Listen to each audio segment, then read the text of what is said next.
Welcome.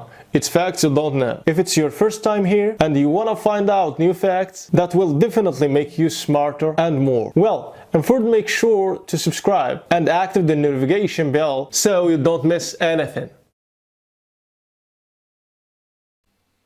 A girl with Down syndrome, who should be assigned to any institution by doctors, has strived to become a top model. Kennedy Garcia's mother, Renee, became upset when she was told by physicians that the baby would have no quality of life, would be in adulthood nappies, and would be better off in a specialist institution. One medic even suggested that she give her up just for adoption. Renee of Colorado Springs in Colorado kicked all of them out of her hospital room and refused to give up on her boy. And 15 years later, in dazzling style, Kennedy defied their pessimistic predictions. The younger recently attended homecoming prom with his devoted boyfriend Matthew, vying with top brands around the U.S. and statewide dance competitions and models. Renee, 40, says, "The night that Kennedy arrived, I was heartbroken to discover that she had the disorder because I was being given nothing but a grim, hopeless image created by doctors and nurses who had no idea what the future of my child really was." It was only the next night that a caring midwife told me that Kennedy was beautiful and that I had a glimmer of hope just like her friend who had the disorder too. The first thing I asked was if her daughter could walk because I didn't really know what it meant to have the condition, and she just laughed. Her daughter was 16 years old and she could of course walk. Listening to the nurse's stories about her daughter, the mom of 4 realized the girl sounded much like other teenagers Renee knew. Renee recalls, "It gave me hope for the future. Now, Kennedy is her age, just like most girls. She has a picture with friends who love her. She likes to dance with her hair and makeup, singing and playing. She and her brother and their friends go to the movies and occasionally break the rules.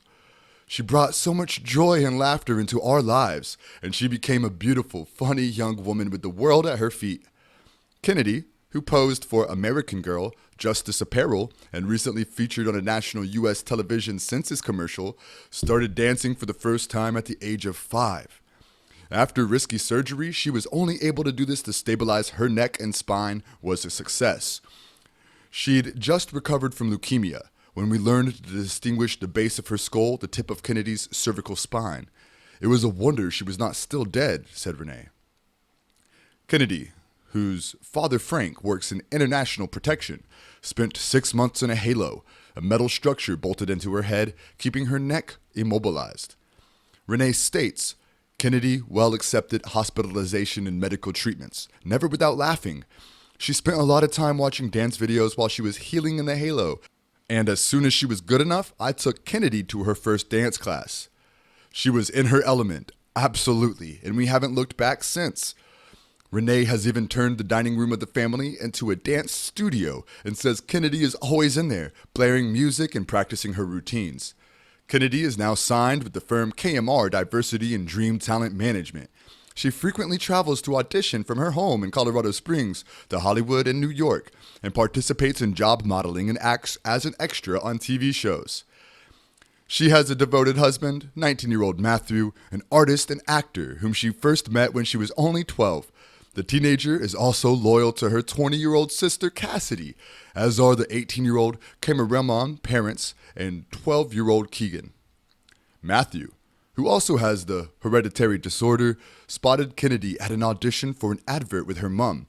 Renee says he came straight over, handed his mobile to Kennedy and said, "I think my phone's broken because your number is missing." What a smooth talker he was. I couldn't believe what I loved, how brave and funny he was. I knew he and Kennedy would have been great friends then, but Kennedy said she didn't understand what Matthew was talking about at the time. I've clarified to Matthew that she felt she was adorable and that Kennedy was thrilled. They were already FaceTiming each other on the way home and soon became firm friends. He asked Kennedy about his homecoming dance last year and if she would be his girlfriend.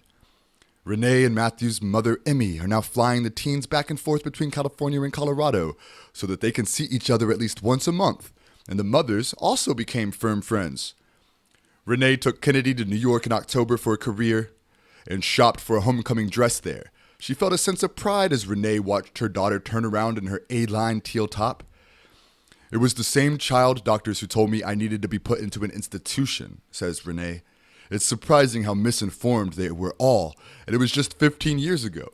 I feel bad that I was spending time in sadness for moments like prom dress shopping, but I was always led to believe that none of those usual milestones would be reached. Renee turned to the hospital on Kennedy's first birthday, delivering her baby in and leaving a special care package in the labor ward for new mothers of babies with Down syndrome. There were copies of encouraging books that had helped Renee appreciate the chromosome condition meant for her boy, and adorable onesies celebrating their special babies with slogans. She says, "I left there my contact information and begged the midwives to pass on my card to new mothers of kids like Kennedy. Over the years, many have reached out to me because of that basket, and I want to have a meaningful conversation with me and hear what Kennedy has accomplished, saving those moms from the needless pain and suffering that I have been through." Now, Renee and Kennedy are giving informative talks across schools, teaching kids at different ages what Down syndrome is and how to support classmates, friends, or relatives with it. Also, Kennedy is a social media star and has 61,000 Instagram followers. Renee says, "I used to stand up and talk for years, and now Kennedy is the one who shares her story and explains her life. She has a presentation of PowerPoint that she likes to use, and she always talks with such honesty, consistency, and trust. We are all extremely proud of her, of what she has done. She's a beautiful kid, and we're all so lucky in our lives to have her." Thanks for watching. Please like and share the video in social networks. We'll be right back to you as fast as we can.